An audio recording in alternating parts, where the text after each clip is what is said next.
Hello guys, and welcome back to my channel. If you're new to my channel, hello and welcome to my channel. My name is Summer, and to all of you that keep coming back, hello and welcome back. Quick reminder, if you've never subscribed, just to remind you to click that red button there that says subscribe, and after that click the bell sign.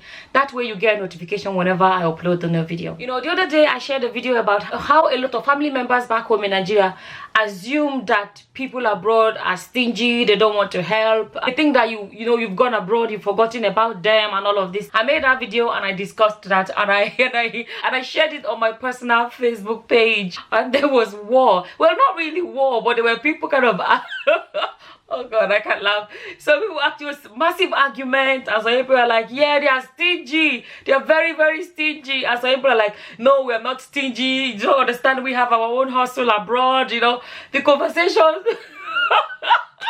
the conversations were like so funny. Like, I don't know what I'm laughing so. The conversation was so funny. Like, some people are like, they are stingy, you don't mind them, they're stingy. And some people are like, no. Somebody was like, look, I have 2 uncles abroad, and yet I am looking for this, they are not helping me. And it's just, the conversations were really funny. And there was actually 2 people that ended up, there's these 2 people that actually looked like a real fight. And what did I read the comment? I found that the people abroad were kind of mostly explaining why it's not always easy to help everybody. But people in Nigeria that do not understand, they're like, no, you know, you should help us. You know, you guys are doing well over there. But there was one particular comment that got me really laughing so loud. There's somebody left a comment and said, you know, I'm not going to show their names. I'm not going to show their names, but I'm going to read their comments. And this one was like, stingy is an understatement. Them raw with greedy. And then there was this comment, I'm not going to say the name, and this comment said, someone even blocked me on WhatsApp because I didn't give him money. Though I can see the person's angry comment. I don't want to laugh, wait. Someone even blocked me on WhatsApp because I didn't give him money. Though I even see the person's angry comment here as well. Don't go and work. Be looking or waiting for someone to dash you money up and down. There are some Nigerians at home are very good in helping Nigerians abroad to convert their income. There are some Nigerians at home are very good in helping Nigerians abroad to convert their income. Nonsense and Buhari.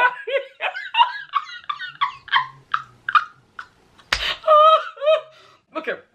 See, nonsense and Buhari. I don't like what I hate. And somebody replied and said, really? How many times did he disturb you for money and tea? Nigerians. And she replied, I didn't comment on your post and I didn't mention any name. I beg, shift. Please face yourself.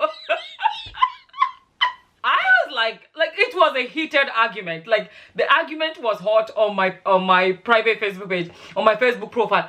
The argument was hot. It was really hot. You know, I was gonna, what's going on? Like, the fight.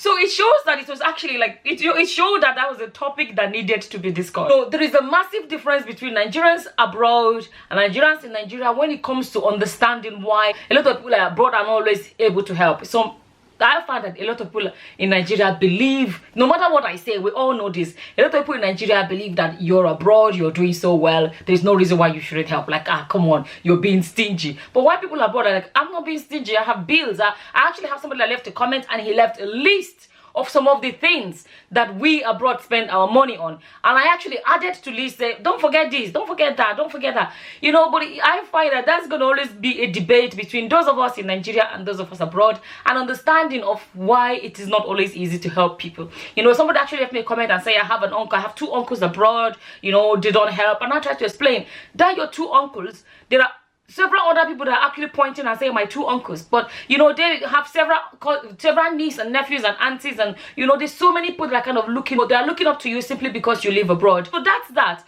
But then the next topic then is how people abroad complain about when they send money back home for people back home to help them do stuff.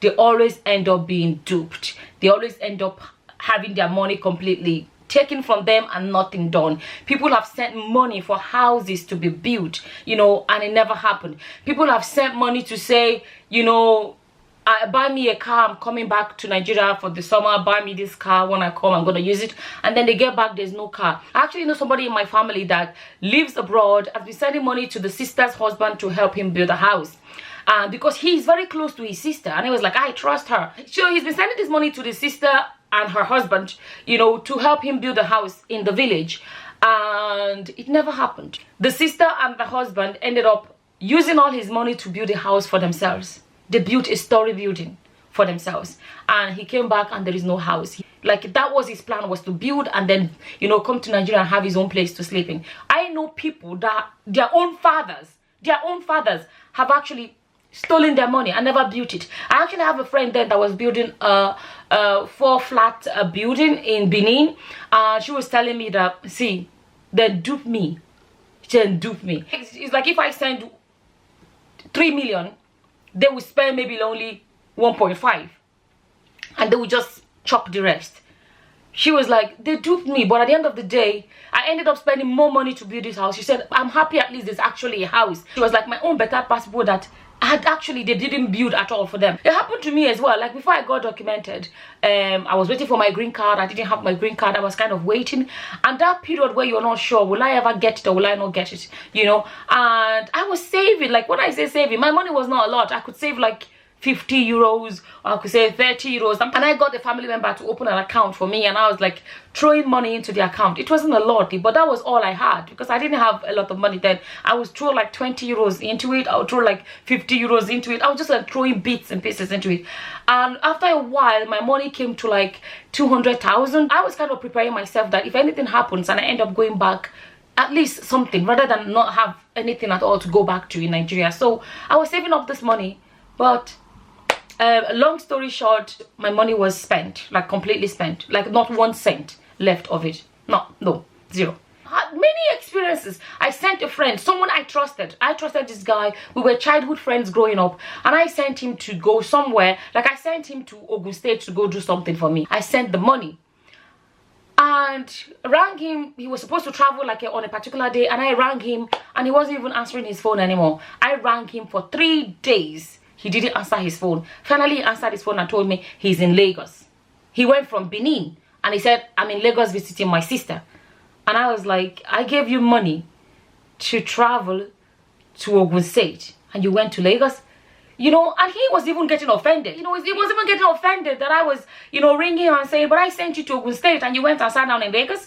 And he was kind of even getting offended that I was asking. And I just felt like, you were there sitting down on Benin, and you had no money to go to Lagos, and I gave you money to go do something in Ogun State, and you ended up in Lagos and spent 3 days in Lagos. I was so disappointed, because the reason I sent him to Ogun State, he even has a friend in Ogun State, and he told me, oh, we're staying over at my friend's. I've rang my friend will let me stay in his place while I sort this project out for you. But he ended up going to Lagos, and I was like, he never went to Ogun State. Eventually, after I rang him, he then said, on my way back, I will stop over. And I just kind of laughed. I just thought to myself, you know, you're so far away. You've sent your money. You're so far away. They can do whatever they like. What do you go do? It's like, what do you go do? No, you're so far away. You're not just going to arrive just like that because they didn't do it right, or because they didn't do what you asked them to do. So they know you're so far away. And I just felt so disappointed, because this is actually a trusted childhood friend. But the thing is, you know, it's not the first time. It happened to me with another friend as well. I sent him to do something. He ended up doing something else. He ended up doing something else with my money. Don't get me wrong, I have some friends. I would say I have about 2 friends that I can say that I have actually sent to do something for me, and they actually ended up doing exactly what I told them to do. In the past, when I needed something from Nigeria, my big sister used to be the one to buy it, and she was very good. Like, my big sister will buy me everything. Some of you may know about my sister that I said died.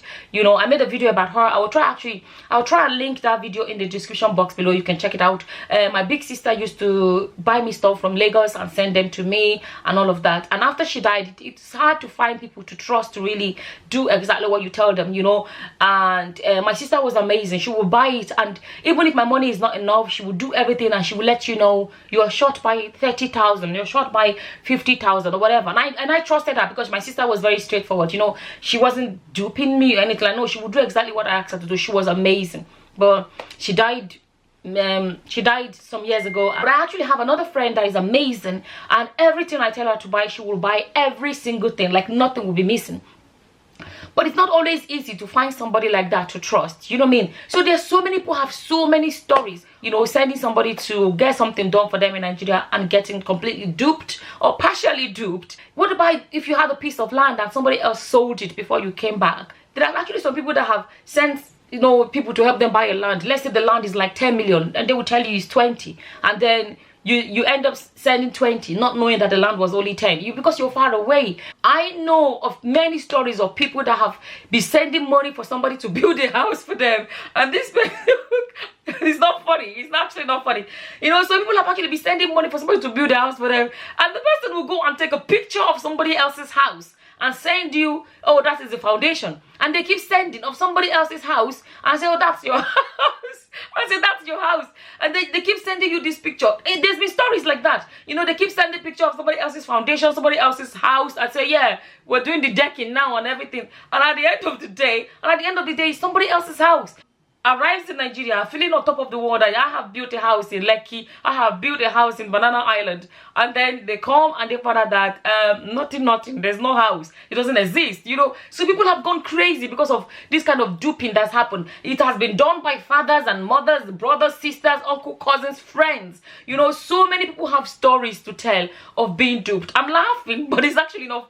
I'm laughing, it's actually not funny, because some people that it's happened to, if they tell you, some people that it's happened to, if they tell you how bitter and how angry they are, you will realize what a big, you know, what a big issue it is. When your whole sweat is being wasted, like some people have arrived in Nigeria and have gone crazy from finding out that nothing is happening. I know of a lady that had a bridal shop in Benin, and she was buying wedding gowns and sending to her shop. She's buying things and sending to her shop. To her shock, she went to Nigeria unannounced and found that that shop was empty. It was empty. Nothing was there. Nothing.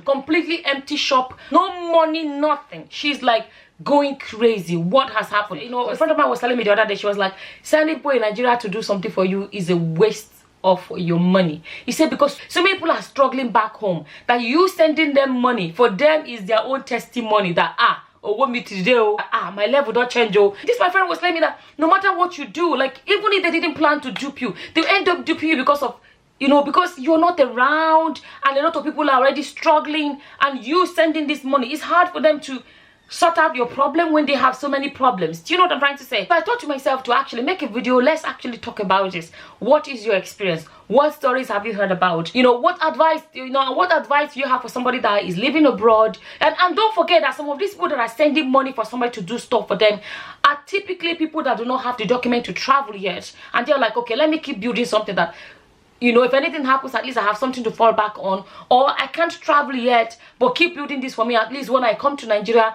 you know, when I come to Nigeria, I have a place to stay. Or some people be like, I have no house in Nigeria, I want to build my own house before I arrive. There are different reasons. Some people are so busy at work, can't get time off work to go to Nigeria to build, and they send somebody that they trusted. There are a lot of reasons why it happens, but a lot of people have been duped. You know, what is your experience? Have you had an experience like this? Has anybody ever duped you? And what advice do you have for anybody living abroad that wants to, you know, that wants to trust somebody in Nigeria to help them, you know, to help them build a house or help them do anything? What is your advice? What is your experience and what is your advice? We're all learning, so feel free to share with all of us. Leave your comments down below. I'll be reading the comments too, because I'm learning as well. And with that, I'm just gonna say thank you all for watching. Until the next time, guys. Bye bye.